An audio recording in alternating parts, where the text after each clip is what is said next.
2016-200, correspondence with Spectra Energy regarding Algonquin Gas Transmission LLC, Access Northeast Project, pre-filing docket number PF 16-1-000, relative to potential construction of a liquefied natural gas storage facility in New England. Motion open and second, all in favor? Aye. Please, no? No, let's But we know this is going to be bad news. Actually, It's not going to be bad. many months ago, the town council instructed myself and the solicitor to look into, in detail, all the activities that are going on up at the Burrillville compressor station site. Not only the closing down of the last construction project, but the prospective new construction project they're calling Access Northeast. Apparently back in January, they filed a fairly lengthy document with the town and the FERC, and it outlined a number of different things that we're considering for the site. One, of course, you know about, which is the upgrade to the compressor station facility. The second one, which was really fell under the radar screen, was the possibility of it being a backup site for a LNG facility. It sort of went unseen because it was sort of tucked away in the documents. In our follow-up, as requested by the council, specifically the town council president, who's been on this right along, we did uncover the situation that's coming, which is that the Cushman, Massachusetts LNG site is their primary site for a LNG facility. Apparently there's already an LNG facility there. They're looking to expand it. In order for the process to unfold, they need to investigate other sites. That's part of the FERC process.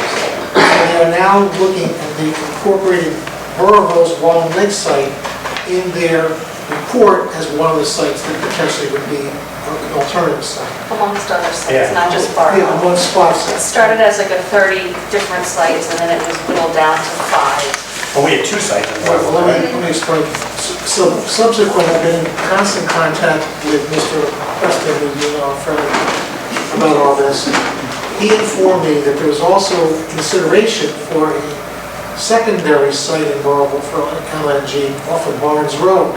Seems kind of an odd situation because it's nowhere near Concord, but they thought that they might be able to use it in their process. So I alerted the council to that effect maybe a month or so ago whenever I found out about it.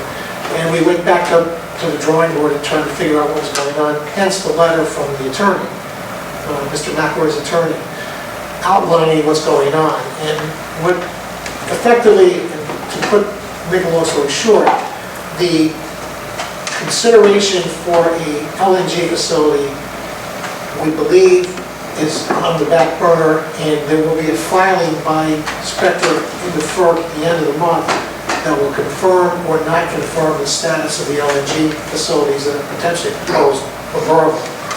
We believe that they will be off the radar screen when that filing is made, but we won't know specifically, and they won't tell us specifically until they file. That's how they operate. But I've been given some assurances that whatever they've said about these LNG facilities is not really something they need to pursue. The other part of the project is still going. The other upgrade to the compressor station is ongoing. And we will be actually setting something out tomorrow. We also saw some recent filing from National Grid that doesn't have any change in what's going on, but it's something that towns should know about. It was just filed a couple weeks ago, a week or so ago, and it has to do with the Access Northeast project. It doesn't have to do with any of the facilities. It's just the process to pay for these facilities. So we're going to put that out on the internet tomorrow. It's a fairly long 500-page document, but it shouldn't be a consideration. It's nothing that relates to the facilities themselves. So the council has the memorandum from the attorney in Mr. McElroy's office, and I think, you know, the council certainly can do what it believes is necessary. There's a recommendation that you consider intervening in this project when the time allows for that. It's not open yet for intervening, but it can be done at a later date. And then I would wait until you see what's actually filed in the end of July to see whether or not other projects are considered, or still in consideration or they're off the table. So I do believe that they will be off the table, we'll be on it, if something is filed, and it isn't what they say it is, we'll certainly bring it back to the council at the very next meeting, once you decide what you want to do with it. Are we gonna have time, Mike, between when they come up with their, the next documentation issue and our next meeting, Yeah, I think it's in July something. July 22nd.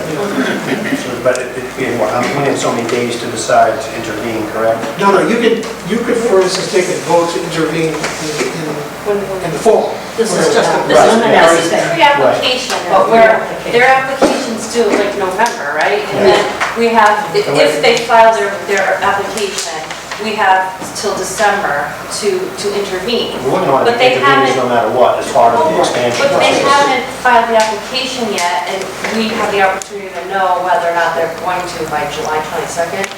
Well, you're gonna know what particulars are going. We're gonna want to intervene no matter what. So, yeah, I would suggest you need to intervene in this, but the question is when. You can probably do it now if you wanted to respectively. I don't think that's an issue, but if it is, and you need to be voted later on, you can be voted later on.